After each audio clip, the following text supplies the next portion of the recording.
నమస్తే, నేను మీ కళ్యాణ్. ఈ నెల 16వ తేదీ జరగనున్న ప్రధాని నరేంద్ర మోడీ పర్యటనకు సంబంధించి ఏర్పాట్లు వేగంగా జరుగుతున్నాయని రాష్ట్ర మంత్రి టీజీ భరత్ అన్నారు. ఈ మేరకు నగర శివారులలోని నన్నూరు టోల్ ప్లాజా వద్ద జరుగుతున్న ప్రధాని పర్యటన ఏర్పాట్లను ఆయన పరిశీలించారు.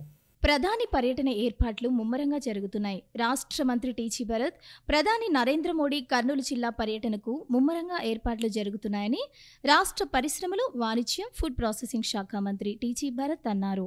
నన్నూరు టోల్ ప్లాజా సమీపంలోని రాగమయూరి వద్ద జరుగుతున్న ఏర్పాట్లను ప్రధాని programme special officer senior IAS Veera పాండియన్తో కలిసి మంత్రి పరిశీలించారు. ముందుగా స్టేజ్ వద్ద జరుగుతున్న పనుల వివరాలు అడిగి తెలుసుకున్నారు. అనంతరం గ్యాలరీ నిర్మాణ పనులను పరిశీలించారు. ఆదోని సబ్ కలెక్టర్ మౌర్య భరద్వాజ్ జరుగుతున్న పనుల వివరాలను వెల్లడించారు. హెలిప్యాడ్, వీవీఐపీ రోడ్లు, వీవీఐపీ పార్కింగ్ పనులు, పబ్లిక్ వచ్చేందుకు రోడ్లు, వాహనాల పార్కింగ్ పనుల పురోగతిని తెలుసుకున్నారు. నిర్దేశించిన గడువు కన్నా ముందే పనులు పూర్తయ్యేలా చూడాలని అధికారులు, కాంట్రాక్టర్లను ఆదేశించారు. అనంతరం ఈ కార్యక్రమం కోసం ప్రత్యేకంగా విధులు కేటాయించిన ఐఏఎస్ అధికారులతో మంత్రి మాట్లాడారు. కర్నూలు నగరంలో పారిశుధ్యంపై ప్రజల్లో అవగాహన పెంపొందించేందుకు యువత ముందుకు రావడం అభినందనీయమని డిప్యూటీ కలెక్టర్ సింధు సుబ్రహ్మణ్యం అన్నారు. ఈ మేరకు నగరంలోని ప్రభుత్వ సర్వజన వైద్యశాలలో స్పార్జన్ సంస్థ ఆధ్వర్యంలో ఏర్పాటు చేసిన పారిశుధ్య అవగాహన కార్యక్రమంలో ఆమె పాల్గొన్నారు. నగరంలోని ప్రభుత్వ సర్వజన వైద్యశాలలో స్పార్టన్ సంస్థ ప్రతినిధులు పారిశుద్ధ్యంపై అవగాహన కలిగించే కార్యక్రమాన్ని నిర్వహించారు. ఈ కార్యక్రమంలో ముఖ్య అతిథిగా డిప్యూటీ కలెక్టర్ సింధు సుబ్రహ్మణ్యంతో పాటు కార్యక్రమ నిర్వాహకులు క్రాంతి, అన్వేష్, మనోజ్ తదితరులు పాల్గొన్నారు. ఈ సందర్భంగా డిప్యూటీ కలెక్టర్ సింధు సుబ్రహ్మణ్యంతో పాటు కార్యక్రమ నిర్వాహకులు పరిసరాలను శుభ్రం చేసి పారిశుద్ధ్యంపై ప్రజలకు అవగాహన కలిగించారు. ఈ కార్యక్రమంలో దాదాపు 300 మంది విద్యార్థులు పాల్గొనడం విశేషం. ఈ సందర్భంగా డిప్యూటీ కలెక్టర్ సింధు సుబ్రహ్మణ్యం మాట్లాడుతూ విద్యార్థులు, యువత పారిశుద్ధ్యంపై ప్రజల్లో అవగాహన కార్యక్రమాలు నిర్వహించడం అభినందనీయమని చెప్పారు. ఇలాంటి కార్యక్రమం చేపట్టడం, తాను ఇందులో పాల్గొనడం గర్వంగా భావిస్తున్నానని వివరించారు. ప్రతి ఒక్కరూ పరిసరాల పరిశుభ్రతపై అవగాహన పెంపొందించుకుని కర్నూలు నగర పారిశుద్ధ్యాన్ని మరింత మెరుగుపరచాలని సూచించారు. కార్యక్రమ నిర్వాహకులను ఆమె అభినందించారు. అనంతరం కార్యక్రమాన్ని నిర్వాహకులు క్రాంతి, మనోజ్, అన్వేష్ తదితరులు మాట్లాడుతూ కర్నూలు నగరంలో రాష్ట్ర మంత్రి టీజీ భరత్ ఆదేశాల మేరకు పారిశుద్ధ్య కార్యక్రమాలు ఎంతో చక్కగా జరుగుతున్నాయని తెలిపారు. ఇప్పటికైనా ప్రజల్లో పారిశుద్ధ్యంపై అవగాహన కల్పించాలని నిర్ణయించి ఈ కార్యక్రమాన్ని నిర్వహించానని చెప్పారు. పారిశుద్ధ్యాన్ని మెరుగుపరచడం కేవలం ప్రభుత్వం బాధ్యత మాత్రమే కాదని ప్రజలు కూడా ఇందుకు సంపూర్ణ సహకారం అందించాలన్నదే తమ ఉద్దేశమని చెప్పారు. ఈరోజు చాలా ప్రౌడ్గా ఉంది. నా ఏజ్లో ఉన్న వాళ్ళు అందరూ కూడా students and youth members, Spartans team who have come here, ఇక్కడికి వచ్చి ఒక పైలట్ ఇనిషియేటివ్, ఒక పైలట్ ప్రాజెక్ట్ లాగా అవేర్నెస్ క్రియేట్ చేస్తున్నారు. శానిటేషన్ మన మొత్తం రాష్ట్రంలో కూడా శానిటేషన్ అనే పాయింట్ మీద చాలా సీరియస్గా ఉన్నాము. ప్రభుత్వం అందరం కూడా ప్రతి హాస్పిటల్స్లో. సో ఈ హాస్పిటల్లో క్లెన్లీనెస్ చేయాలని చెప్పి యూత్ వాళ్ళు, స్పార్టన్స్ టీమ్ ఒక పైలట్ ప్రోగ్రామ్ లాగా జీజీహెచ్ కర్నూల్లో ఇనిషియేటివ్ తీసుకుంటున్నారు. ఆ ఇనిషియేటివ్ తీసుకొని ఇక్కడ ఉన్న 300 almost 200-300 members, students, youth members అందరిని కూడా గేరప్ చేసేసి మొబిలైజ్ చేసి ఈ హాస్పిటల్కి తీసుకొచ్చారండి. అండ్ ఇక్కడ మనం సూపర్ స్పెషాలిటీ దగ్గర శానిటేషన్ ఒక క్లెన్లీనెస్ డ్రైవ్ అనేసి అవేర్నెస్ క్రియేట్ చేసి ప్రజలకి ఒక పాజిటివ్ వేలో శానిటరీ అవేర్నెస్ క్రియేట్ చేసేసి పాయింట్లన్నీ చూపిస్తారు. పార్టిసిపేట్ చేయడము చాలా గర్వంగా ఉంది, చాలా ప్రౌడ్గా, ఆనరబుల్గా ఉంది. వాళ్ళు వచ్చినప్పుడే ఒక ప్రోగ్రామ్ దీనికి మేము మీ హాస్పిటల్లో మొదలు పెడుతున్నాం అనగానే నాకు చాలా హ్యాపీగా ఫీల్ అయ్యానండి. సో ఐ హోప్ ఈ పైలట్ ఇనిషియేటివ్తో వాళ్ళు మొదలు పెడుతూ ఒక రైట్ లెగ్తో స్టార్ట్ చేసి చాలా మంచిగా చక్కటి సక్సెస్ఫుల్గా అవుతుందని నేను కోరుకుంటూ, ప్రతి డిస్టిక్లో కూడా ప్రతి జగాలో కూడా ఇట్లాగే సక్సెస్ఫుల్గా అయ్యి హాస్పిటల్స్లో కూడా కాకుండా ఎవ్రీ ఏరియాలో శానిటేషన్లో అవేర్నెస్ క్రియేట్ చేస్తారని నేను వీళ్ళకి చాలా గుడ్ విషెస్ చెప్తుండగా. My city my role we are for Kurnool అనే ఈ one liners Kurnool clean movement అనే ప్రోగ్రామ్ ఈరోజు మనం ఇనిషియేట్ చేయడం జరిగింది. ఇండియా మొత్తం యూత్ చేతిలో యంగ్ బ్లడ్ చేతిలో ఉంటుందని మేము యూత్ అంతా కలిసి ఒక టీంలా ఫామ్ అయ్యి స్పార్టన్స్ వాళ్ళ టీంతో టైఅప్ అయిపోయి మేము అంటే గత కొన్ని ఈ మంత్స్గా చూస్తే sanitation department under leadership of TDP కింద అండ్ మినిస్టర్ భరత్ గారి ఆధ్వర్యంలో శానిటేషన్ ప్రోగ్రామ్స్ చాలా బాగా జరుగుతున్నాయి. బట్ శానిటేషన్ ఎంత బాగా జరిగేది ముఖ్యం కాదు, మనకి అంటూ ఒక బాధ్యత ఉంటుంది. చెత్త ఎక్కడ పడితే అక్కడ వేయడానికి చదువు అవసరం లేదు, సంస్కారం ఉండాలి. ఆ సంస్కరణ ప్రతి ఒక్కరికి మేము తెలియచేయాలనే మేము ఈ ప్రోగ్రాం తీసుకున్నాము. సో ప్రభుత్వంకి ఎంతైతే బాధ్యత ఉందో దానికి ధీటుగా ప్రజలకు కూడా అంతే బాధ్యత ఉండాలి, రావాలి. మన ఇల్లు ఎలాగైతే శుభ్రంగా పెట్టుకుంటామో మన ఊరిని కూడా అలాగే శుభ్రంగా పెట్టుకోవాలి అని ప్రతి ఒక్కరికి తెలియచేయాలనే మేము ఈ ప్రోగ్రాం స్టార్ట్ చేయడం జరిగింది. సో ప్లీజ్ ప్రతి ఒక్కరూ కర్నూల్ క్లీన్ అండ్ గ్రీన్గా ఉండడానికి మన మినిస్టర్ భరత్ గారు ఎంత కష్టమైతే పడుతున్నారో దానికి ఈక్వల్గా ప్రజల నుంచి కూడా సపోర్ట్ ఇవ్వాలి. సో ప్రతి ఒక్కరూ రెస్పాన్సిబుల్గా చెత్తను ఎక్కడ పడితే అక్కడ వేయకుండా వేస్టేజ్ కానీ క్యారీ చేసి మన nearby dustbins or nearby recycle బిన్స్లో వేస్తే చాలా బాగుంటుందని మేము ఈ ప్రోగ్రామ్ చేయడం జరిగింది. సో ఈ ప్రోగ్రామ్ ఇంకా పెద్దగా సక్సెస్ అయ్యి ప్రతి ఒక్కరికి రీచ్ కావాలనే మా ముఖ్య ఉద్దేశం. Thank you. So Kurnool development అన్నది collective efforts from both government and public ద్వారానే ఇది సాధ్యమవుతుంది. మన గవర్నమెంట్ నుంచి, మన కమిషనర్ ఆఫీస్ నుంచి, కేఎంసీ మున్సిపల్ కార్పొరేషన్ నుంచి చాలా సపోర్ట్ ఉంది. అండ్ రెగ్యులర్గా వాళ్ళు శానిటేషన్ వర్క్స్ చాలా బాగా చేస్తున్నారు. వాళ్ళు పడే కష్టాన్ని మన స్టూడెంట్స్కి కూడా తెలియాలి, యువతకు కూడా తెలియాలి అన్నదే మన కాన్సెప్ట్. సో స్టూడెంట్స్ ఇక్కడ ఇన్వాల్వ్ అయ్యి how hard they are working అన్నది వీళ్ళకి తెలియాలి. They should feel responsible and accountable అన్న ఒక ఉద్దేశంతో మేము దీంట్లో స్టూడెంట్స్ ఇన్వాల్వ్ చేయడం జరిగింది. రీసెంట్గా మై సిటీ మై రోల్ అన్నది civic conference TG Bharat under జరగడం జరిగింది. అది ఒక awareness camp. Now it's we call to action అన్నమాట. సో ఫ్రమ్ హియర్ ఈ స్మాల్ స్టెప్ నుంచే మనం ఇంకా ఫర్దర్గా వెళ్ళి నాట్ జస్ట్ జనరల్ హాస్పిటల్, ఫర్దర్గా మేడం గారు చెప్పినట్లు కర్నూలులో ప్రతి చోట మనం స్టూడెంట్స్ని, యూత్ని అండ్ ప్రజల్ని ఇన్వాల్వ్ చేసి ఈ కార్యక్రమం చేయాలి. దీనికి మీ అందరి సపోర్టు, సహకారాలు కావాలని కోరుతున్నాం. Thank you. సీఎం చంద్రబాబు గారికి ఫస్ట్ ఆఫ్ ఆల్ థ్యాంక్స్ చెప్పాలి. ఎందుకంటే ఒక క్యాలిబర్, కాన్ఫిడెన్స్ అండ్ కన్సిస్టెన్సీ ఉన్న ఒక క్యాండిడేట్ని కర్నూలు సిటీకి ఎమ్మెల్యేగా ఇచ్చారు. So we're very happy for that. CM sir thank you so much. And TG Bharath గారి గురించి గొప్పగా చెప్పాల్సిన అవసరం లేదు. లాస్ట్ 1.5 ఇయర్లో ఏం జరుగుతుందో సిటీలో చూస్తే మీకే తెలిసిపోతుంది. And my city my role అనేది ఒక ఇనిషియేటివ్గా తీసుకున్న రోజు బిజీ స్కెడ్యూల్ ఉండింది అన్నకు. కానీ మా మిత్రుడు సైమ్ చెప్పగానే స్టూడెంట్స్ అంతా చేస్తున్నారనగా టైం కుదిరించుకొని మరీ వచ్చారు. ఆ రోజు ఆయన మాట ఇచ్చారు, ఇది యాక్షన్గా మనం ముందర తీసుకెళ్లాలని. ఇంకో గొప్ప విషయం ఏంటంటే అందరు చెప్తారు, మర్చిపోతారు. కానీ ఇక్కడ పర్సనల్గా టీజీ భరత్ సారే మళ్ళీ ఒక 1 వీక్ తర్వాత రిమైండ్ చేస్తారు, ఫాలోఅప్ చేస్తారు. పర్సనల్గా ఏమైంది, మనం మాట ఇచ్చామా, చేస్తున్నామా లేదా, ఫాలోఅప్ చేసి మరి ఈరోజు ఈ కార్యక్రమం ముందర రావడానికి సపోర్ట్ చేశారు. So thank you so much. ఇది 5 o'clock లోపల మా శానిటేషన్ వర్కర్స్ అందరూ వర్క్స్ అలాట్ చేసేస్తారు, వాళ్ళు క్లీన్ చేసేస్తారు, చాలా వర్క్స్ చాలా కష్టపడి చేస్తారు. బట్ వితిన్ 1 అవర్లో మళ్ళీ సేమ్ చెత్త కానీ సేమ్ అదే ఏ ప్లేస్లో ఉంటాయో అది సేమ్ ఒక 1 అవర్ లోపల మళ్ళీ మొత్తం అట్లా నిండిపోతుంది. ఇక్కడ నేను ఈ పాయింట్ చెప్పడం కారణం ఏంటంటే అవగాహన మన ప్రజల్లోనే రావాలి ఇది. ఎందుకంటే మనం ఒక స్మార్ట్ సిటీ చేయాలని ఒక నాయకులు కానీ వాళ్ళు కానీ ఎంత కష్టపడతారో మనం కూడా దానికి మేము చాలా సపోర్ట్ చేయాల్సిన అవసరం చాలా ఉందండి.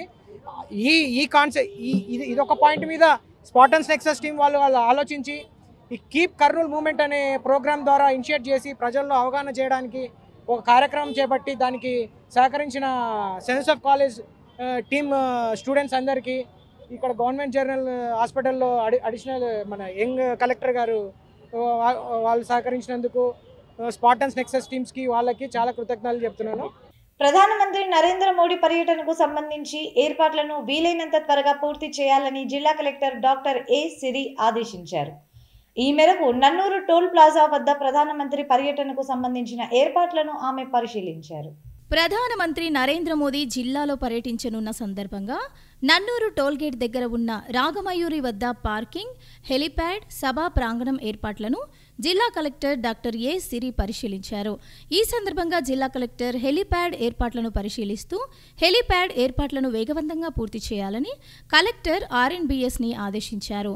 టాయిలెట్ల ఏర్పాటు త్వరితగతిన పూర్తి చేసే విధంగా చర్యలు తీసుకోవాలని కలెక్టర్ మున్సిపల్ కమిషనర్ను ఆదేశించారు. రోడ్డుపై ఉన్న డివైడర్ల దగ్గర ప్లాంటేషన్ పనులు గురించి కలెక్టర్ మున్సిపల్ కమిషనర్ను అడిగి తెలుసుకున్నారు. పారిశుద్ధ్యం పనులు బాగా జరగాలని, పారిశుద్ధ్యం పనులలో ఎక్కడ కూడా నిర్లక్ష్యం కనపడకూడదని కలెక్టర్ డిపిఓను ఆదేశించారు. ప్రజలకు ఎటువంటి ఇబ్బందులు కలగకుండా చూసుకోవాలని, ముఖ్యంగా శుభ్రత, తాగునీటి సదుపాయాలపై ప్రత్యేక దృష్టి పెట్టాలన్నారు. సభా ప్రాంగణం వద్ద చేస్తున్న ఏర్పాట్ల గురించి కలెక్టర్ మ్యాన్ సంస్థ ప్రతినిధులను ఆరా తీసి పనులు సూచించారు. జిల్లా కలెక్టర్ గారి వెంట MLC BT Naidu, Kurnool MP Bastipati Nagaraju, Pattikonda MLA KE Shyambabu, Kodumuru MLA Boggula Dastagiri, KUDA chairman Somisetty Venkateswarlu, Annamayya joint collector Adarsh Rajendran, Mantralayam in charge Raghavendra Reddy, Aluru in charge Jyothi, DCMS chairman Nageswara Yadav, CM programme coordinator Mantena Satyanarayana Raju, Adoni sub collector Maurya Bharadwaj తదితరులు పాల్గొన్నారు. ఈ నెల 16వ తేదీ ఉమ్మడి కర్నూలు జిల్లాలో జరగనున్న ప్రధానమంత్రి నరేంద్ర మోడీ పర్యటనలు ప్రతి ఒక్కరూ పాల్గొని విజయవంతం చేయాలని టీడీపీ నేతలు కోరారు.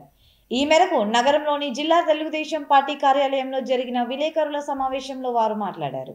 నగరంలోని జిల్లా తెలుగుదేశం పార్టీ కార్యాలయంలో జరిగిన విలేకరుల సమావేశంలో కర్నూలు పార్లమెంటు సభ్యులు బస్తిపాటి నాగరాజు, శాసనమండలి సభ్యులు BT Naidu, Kurnool urban development authority chairman Somisetty Venkateswarlu, జిల్లా తెలుగుదేశం పార్టీ అధ్యక్షులు తిక్కారెడ్డి, డీసీఎంఎస్ చైర్మన్ నాగేశ్వర యాదవ్ తదితరులు పాల్గొన్నారు. ఈ సందర్భంగా వారు మాట్లాడుతూ ఈ నెల 16వ తేదీ జరగనున్న దేశ ప్రధాని నరేంద్ర మోడీ బహిరంగ సభను విజయవంతం చేసేందుకు ప్రతి ఒక్కరూ కృషి చేయాలని కోరారు. సూపర్ జీఎస్టీ, సూపర్ సేవింగ్స్ గురించి దేశంలోనే మొట్టమొదటిసారిగా ఉమ్మడి కర్నూలు జిల్లాలో జరిగే బహిరంగ సభలో దేశ ప్రధాని పాల్గొనడం రాష్ట్రానికే గర్వకారణమని చెప్పారు. గతంలో ఎన్నడూ జరగని విధంగా ప్రధాని బహిరంగ సభను నిర్వహించేందుకు కూటమి ప్రభుత్వం అవసరమైన అన్ని చర్యలు తీసుకుంటోందని చెప్పారు.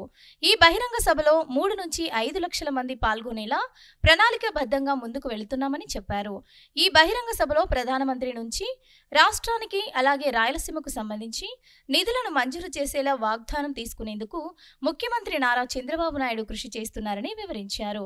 ఈ నెల 16వ తేదీ జరిగే ప్రధానమంత్రి నరేంద్ర మోడీ బహిరంగ సభలో ప్రజలు అధిక సంఖ్యలో పాల్గొని విజయవంతం చేయాలని కోరారు. నరేంద్ర మోడీ గారు 16వ తేదీన శ్రీశైలం దర్శనం చేసుకుని టోల్ ప్లాజా దగ్గర బహిరంగ సభ పెట్టడం ఏర్పాటు చేయడం జరిగింది. ఆ బహిరంగ సభలో జిఎస్టీ మీటింగ్తో పాటు మన రాయలసీమ కారిడార్కి కావాల్సినటువంటి వసతులు, హైకోర్టుకు సంబంధించినటువంటి బెంచ్, మన విన్నపాలు వినించేదానికి మన ముఖ్యమంత్రి చంద్రబాబు నాయుడు గారు పెద్ద ఎత్తున మీటింగ్ ఏర్పాటు చేయడం జరిగింది. ఎన్డీఏ మీటింగ్లో పవన్ కళ్యాణ్ గారు, చంద్రబాబు నాయుడు గారు, మోడీ గారు ప్రజలను ఉద్దేశించి ముఖ్యంగా మన రాయలసీమ ప్రజలను ఆదుకునేదానికి ఏమేమి ఉంటే బాగుంటాయనే ఉద్దేశంతోనే దాదాపు ఒక 3 నుంచి 5 లక్షల మందితో భారీ బహిరంగ సభ కర్నూలు జిల్లాలో, ఉమ్మడి జిల్లాలో ఎప్పుడు కని విని ఎరిగినటువంటి బహిరంగ సభ జరుపుతున్నాం. ప్రాజెక్టు లేక డిఆర్డిఏ ప్రాజెక్టు లేకపోతే రాయలసీమ కారిడార్ తీసుకుంటూ మనం ఇక్కడ నుంచి బెంగళూరు దాకా మన రాయలసీమలో ప్రజలకు సంబంధించినటువంటి వెనకబడిన ప్రజలకు సంబంధించి పెద్ద పెద్ద ప్రాజెక్టులు తీసుకొచ్చి దాదాపు 3 నుంచి 5 లక్షల కోట్ల రూపాయలు రేపు మోడీ గారితో మనం వాగ్దానం తీసుకోవాలని చెప్పే ఉద్దేశం చంద్రబాబు నాయుడు గారిది. ముఖ్యంగా చాలా ప్రాజెక్టులు ఉన్నాయి, చాలా పరిశ్రమలు రాబోతున్నాయి. వాటన్నిటి కూడా మనం వాగ్దానం తీసుకోవాలని ఒక ఆలోచన ముఖ్యమంత్రి చంద్రబాబు నాయుడు గారిది. అలాగే శ్రీశైలంలో దాదాపు 2000 హెక్టార్లో శివాజీ ప్రాజెక్టుకు సంబంధించినటువంటి బీజేపీ, ఆర్ఎస్ఎస్ వాళ్ళు కూడా అడిగారు. దానికి కూడా శంకుస్థాపన కానీ, దానికి స్థల సమీకరణ కానీ, స్థలం ఇవ్వడం కానీ అనేది మోడీ గారు అది కూడా పరిశీలనలో ఉంది. కాబట్టి శ్రీశైలానికి వెళ్ళాలంటే ఘాట్ రోడ్లో వెళ్ళాలి. ఆ రోడ్డు కాకుండా డైరెక్ట్గా రోడ్డు ఇచ్చేదానికి మనం ప్రధానమంత్రి గారిని అడుగుతా ఉన్నాం. ఎందుకంటే శ్రీశైలం ఘాట్ రోడ్లో మనం కానీ కర్ణాటక భక్తులు కానీ చాలా ఇబ్బంది పడుతున్నాం. అట్లా కాకుండా డైరెక్ట్గా రోడ్డు వేస్తే దాదాపు 40-50 కిలోమీటర్లు తగ్గుతుంది. ఈ ఘాట్ రోడ్డు కూడా పోయేదానికి అవకాశం ఉంటుందని అటువంటివి కూడా అడుగుతున్నాయి. అలాగే మన రాష్ట్రానికి సంబంధించి, మన రాయలసీమకు సంబంధించి, మన వెనకబడిన రాయలసీమకు సంబంధించినటువంటి ప్రాజెక్టు కూడా ఎన్నో మనం తీసుకోవాల్సిందిగా మనం కోరుకునేదానికే ఇక్కడికి వచ్చాం. అందుకోసమే చాలా పెద్ద ఎత్తున ప్రజలందరూ రావాలని ఇందు మూలంగా మీ తరపున, మీడియా తరపున కర్నూలు జిల్లా ప్రజలందరికీ కూడా విజ్ఞప్తి చేస్తున్నాం. ఆ వ్యవస్థ గురించి ప్రజలకంతా తెలియాలని చెప్పేసి, ఎందుకంటే దేశమంతా ఈ పన్నులు తగ్గించారు. అన్ని రకాల వస్తువులు కూడా రేట్లు తగ్గించడం జరిగింది. ప్రతి కుటుంబానికి 3,000 నుంచి దాదాపు 15,000 వరకు మిగులుబాటు అయ్యే విధంగా నరేంద్ర మోదీ గారు గొప్ప సంస్కరణ తీసుకొచ్చారు. అందులో భాగంగా దేశవ్యాప్తంగా ఉండేటువంటి ప్రాంతాల్లో అయితే మన రాయలసీమలో ఎస్పెషల్లీ కర్నూలు జిల్లాకు రాబోతున్నారు ఈ జిఎస్టీ గురించి గౌరవ ప్రధానమంత్రి వర్యులు వివరించడానికి. అంతేగాక మేము పార్లమెంట్ సమావేశాలు ఉన్నప్పుడు కూడా డైరెక్ట్ శబరి గారు అయితేనేమి, మేమైతేనేమి స్వయంగా వెళ్ళి ప్రధానమంత్రి వర్యులు కూడా కలవడం జరిగింది. ఒకసారి మా శ్రీశైలాన్ని సందర్శించండి సార్ అని చెప్పని పలు దఫాలుగా అడిగాము కూడా. అందులో భాగంగా మన కర్నూలు జిల్లాకు రేపు జిఎస్టీ కార్యక్రమానికి వస్తుంది. ముందుగా చాలా సంతోషదాయకంగా ఉంది. అంతేగాక ఇంత గొప్ప సంస్కరణ తీసుకొచ్చినటువంటి మన కూటమి ప్రభుత్వం తరఫున మన కర్నూలు జిల్లాలో జరగబోయేటువంటి ఈ సమావేశానికి జనాలు పెద్ద ఎత్తున తరలి వచ్చి ఈ సమావేశాన్ని దిగ్విజయం చేయాలని చెప్పేసి ఉమ్మడి కర్నూలు జిల్లా ప్రజల్ని ఆశిస్తా ఉన్నాను. కేంద్ర ప్రభుత్వం జీఎస్టీలో చేసిన సంస్కరణల వల్ల పేద మధ్య తరగతి ప్రజలు ఆర్థికంగా ఎంతో లాభపడుతున్నారని పాణ్యం అసెంబ్లీ నియోజకవర్గం తెలుగుదేశం పార్టీ నాయకుడు పెరుగు పురుషోత్తం రెడ్డి అన్నారు. ఈ మేరకు నగరంలోని సాయి మెగా హాస్పిటల్లో జీఎస్టీ సంస్కరణలపై అవగాహన కార్యక్రమాన్ని నిర్వహించారు. కేంద్ర ప్రభుత్వం తీసుకున్న జీఎస్టీ సంస్కరణపై కర్నూలులో తెలుగుదేశం పార్టీ నేతలు ప్రజలకు అవగాహన కల్పించారు. జీఎస్టీపై పాణ్యం నియోజకవర్గంలోని నన్నూరు టోల్గేట్ వద్ద ఈ నెల 16న ప్రధానమంత్రి నరేంద్ర మోదీ బహిరంగ సభకు హాజరవుతున్నారు. ఈ సభకు మద్దతుగా మరియు నూతన జీఎస్టీ విధానంపై పాణ్యం నియోజకవర్గ తెదేపై నేతలు సూపర్ మార్కెట్లు, ఆసుపత్రులు, వివిధ మాల్స్లలో వినియోగదారులకు అవగాహన కల్పిస్తున్నారు. అందులో భాగంగా సాయి మెగా హాస్పిటల్లో పేషెంట్లు, బంధువులకు జీఎస్టీపై అవగాహన కల్పించారు.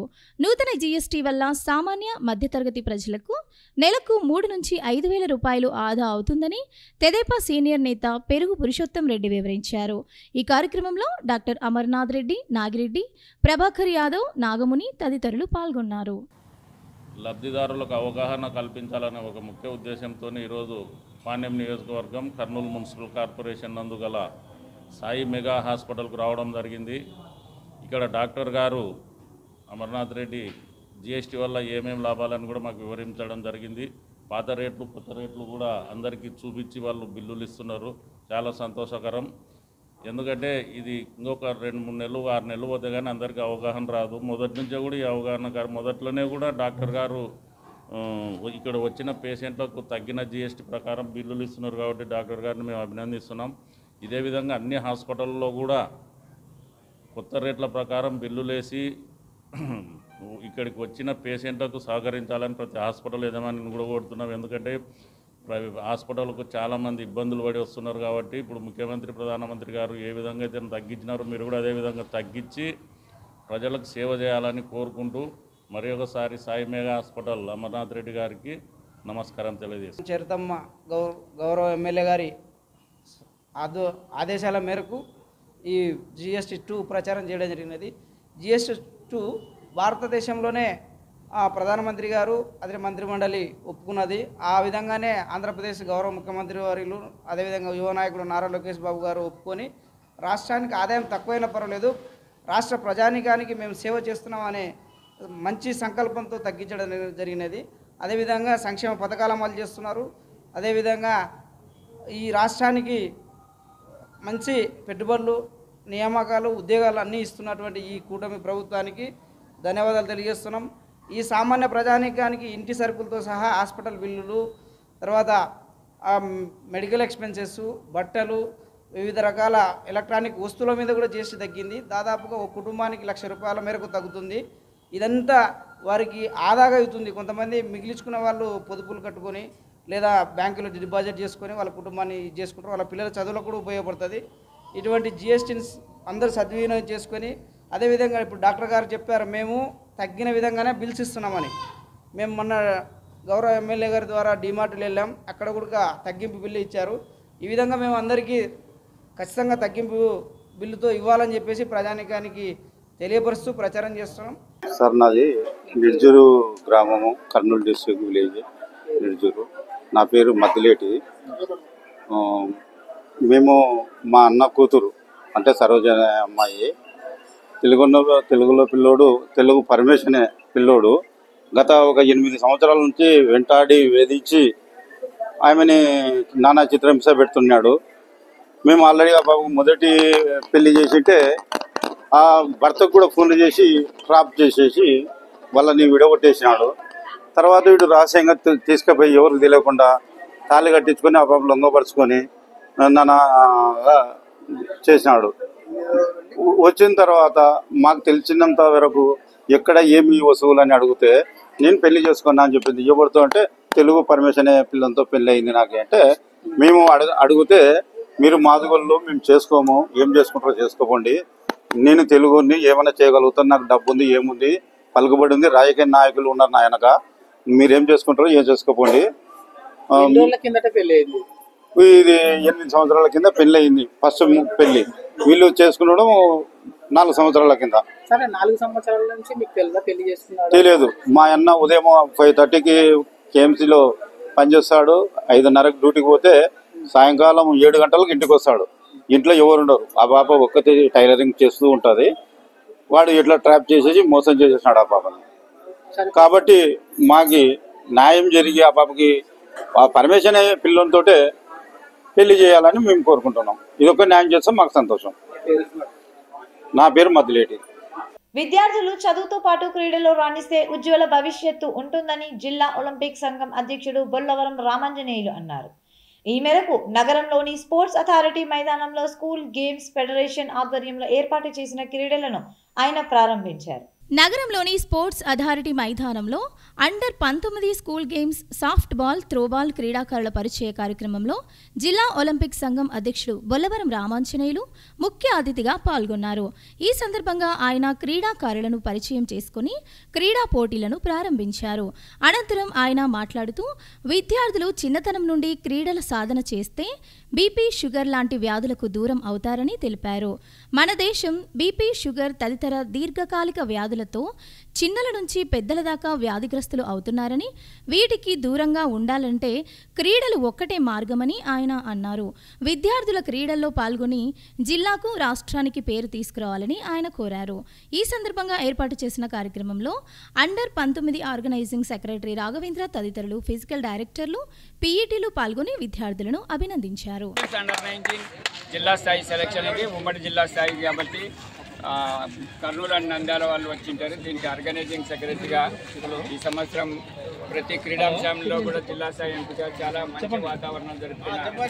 మన తర్వాత ఫిజికల్ డైరెక్టర్లు, ఫిజికల్ ఎడ్యుకేషన్ టీచర్స్ అందరికీ కూడా హృదయపూర్వకంగా నమస్కారాలు తెలియజేస్తున్నా. జరుగుతున్నాయి ఎందుకంటే స్కూల్ గేమ్స్ అనేది దగ్గర 1960 నుంచి జరుగుతున్నాయి. ఇప్పుడు ఎన్నోసారి 69వ స్కూల్ గేమ్స్ అండర్-19 ఛాంపియన్షిప్ కదా. అంటే మీరు ఊహించండి, 69 సంవత్సరాలుగా జరుగుతూనే ఉన్నాయి. అంటే ఇది మామూలుగా అసోసియేషన్లు ఎప్పుడైతే ఉన్నావో స్కూల్ గేమ్స్ కూడా స్కూల్ పిల్లల్ని డెవలప్ చేయాలా, క్రీడాకారులుగా తయారు చేయాలా, ఇంటర్మీడియట్ పిల్లలను తయారు చేయాలనేటువంటి ఉద్దేశంతో ఇటువంటి పోటీలు నిర్వహిస్తుంటారు. దీనికి గవర్నమెంట్గా ఫిజికల్ డైరెక్టర్స్ ఉంటారు, దీనికి కొంత గ్రాంట్ ఇస్తుంటారు, ఒక్కొక్కసారి గ్రాంట్ కూడా ఇవ్వరు. అయినప్పటికీ క్రీడాకారులు మనోధైర్యంతో ముందుకు పోయేదానికోసం ఫిజికల్ డైరెక్టర్లు వెనక ఉండి మీకు కృషి చేస్తుంటారు. మీకు పోటీలు పెట్టకపోతే మీ టాలెంట్ బయటపడదు. కాబట్టి మీకు పోటీలు పెట్టి మీ టాలెంట్ని బయటికి తీసుకొని పోయి మిమ్మల్ని మళ్ళీ జాగ్రత్తగా రాష్ట్ర స్థాయి పోటీల్లో పాల్గొని మళ్ళీ తిరిగి వచ్చేంత వరకు ఈ ఫిజికల్ డైరెక్టర్ల బాధ్యత ఉంటుంది. కాబట్టి మీరు కూడా డిసిప్లిన్గా క్రీడా స్ఫూర్తిని ప్రదర్శించి జిల్లాకి మంచి పేరు తీసుకురావాలని కోరుతున్నాను. Thank you. ఎప్పుడూ ప్రజల తిరస్కారానికి గురైన కమ్యూనిస్టు పార్టీలు కేవలం తమ ఉనికి కోసమే ప్రధానమంత్రి నరేంద్ర మోడీ పర్యటన సందర్భంగా గో బ్యాక్ పేరుతో ర్యాలీలు నిర్వహించేందుకు ప్రయత్నిస్తున్నారని బీజేపీ నాయకురాలు డాక్టర్ వినుషా రెడ్డి అన్నారు. ఈ మేరకు నగరంలో జరిగిన విలేకరుల సమావేశంలో ఆమె మాట్లాడారు. ఏం చేస్తారు, ఎవరైతే చాలా ఫేమస్ అంటే ఎవరికైతే ప్రాచుర్యం ఎక్కువ ఉందో వాళ్ళ ఏదో ఒకటి మాట్లాడాలనే ప్రయత్నం చేస్తారు. ఈ రోజు లెఫ్టిస్టుల పరిస్థితి కూడా అలాగే ఉంది. కమ్యూనిస్టుల పరిస్థితి, leftist are left only in one place. అంటే వాళ్ళను ప్రజలు గో బ్యాక్ అని ఎప్పుడో చెప్పేశారు. Go back from Tripura, go back from Bengal, go back from India and they are left only in Kerala. అంటే అన్ని రాష్ట్రాల్లో నుంచి వాళ్ళని గో బ్యాక్ అంటే కేవలం ఒక కేరళలో మిగిలిపోయారు. ఆ కేరళలో కూడా ఇప్పుడు లెఫ్టిస్ట్ ప్రభుత్వ పరిస్థితి ఎలా ఉంది? వాళ్ళ ఆర్థిక వ్యవస్థ పూర్తిగా దివాలా తీసేసింది. వాళ్ళు కనీసం వాళ్ళ ప్రభుత్వ ఉద్యోగులకు జీతాలు చెల్లించలేని పరిస్థితి. బ్యాంకులేమో మీరు ఆల్రెడీ మొత్తం ఈ ఆర్థిక వ్యవస్థ దివాలా తీసింది, మేము లోన్లు ఇవ్వలేము అంటారు. దానికి వాళ్ళు కోర్టుకు వెళ్తారు. ఇది ఒక వైపు ఉంటే ఆఖరికి అయ్యప్ప స్వామికి సంబంధించిన అక్కడ బంగారు ఆభరణాలను కూడా కాపాడుకోలేని దుస్థితిలో కేరళ ప్రభుత్వం కమ్యూనిస్టుల ఆధ్వర్యంలో ఉంది. మరి వారు ఆంధ్రప్రదేశ్ లో మోడీ గారిని గోబ్యాక్ అని ఒక ర్యాలీ పెట్టాలని అనుకుంటున్నారు. వాళ్ళకు ఉనికే లేని ఈ రాష్ట్రంలో ఎంతో కొంత ఉనికిని చాటి చెప్పుకోవడానికి ఈ విధమైన ప్రలోభాలు లేకపోతే వాళ్ళకు స్థాయికి మించిన మాటలు మాట్లాడుతుంటారు. ఆంధ్రప్రదేశ్ లోనే కాదు, కర్నూలులో కూడా ఎవరు ఈ గోబ్యాక్ ర్యాలీని సమర్థించరు. ఇంకొక విషయం అడగదలుచుకున్నా నేను ఈ లెఫ్టిస్ట్లని, సిపిఐ రామకృష్ణ గారు, మీరు గోబ్యాక్ అని దేని అంటున్నారు? గోబ్యాక్ డెవలప్మెంట్నా, గోబ్యాక్ అభివృద్ధినా, గోబ్యాక్ ఇన్ఫ్రాస్ట్రక్చర్నా, అంటే గోబ్యాక్ మౌలిక సదుపాయాలనా, మీరు లేకపోతే గోబ్యాక్ అని ఇప్పుడు వస్తున్న పరిశ్రమలను అంటున్నారా, లేకపోతే గోబ్యాక్ అని మోడీ గారు శ్రీశైలంలో చేస్తున్న మన సాంస్కృతిక పరిరక్షణను అంటున్నారా? దేనిని వాళ్ళు గోబ్యాక్ అంటున్నారు? రావద్దా మన పిల్లలకు విద్యా సంస్థల్లో గోబ్యాక్ ఎడ్యుకేషనల్ ఇన్స్టిట్యూషన్స్ అంటున్నారా? ప్రజలు మిమ్మల్ని గోబ్యాక్ చెప్పారు, మోడీ గారిని వెల్కమ్ చెప్తున్నారు. ఇంతటితో సిటీ న్యూస్ సమాప్తం. తిరిగి రేపటి సిటీ న్యూస్ లో కలుద్దాం. నమస్తే.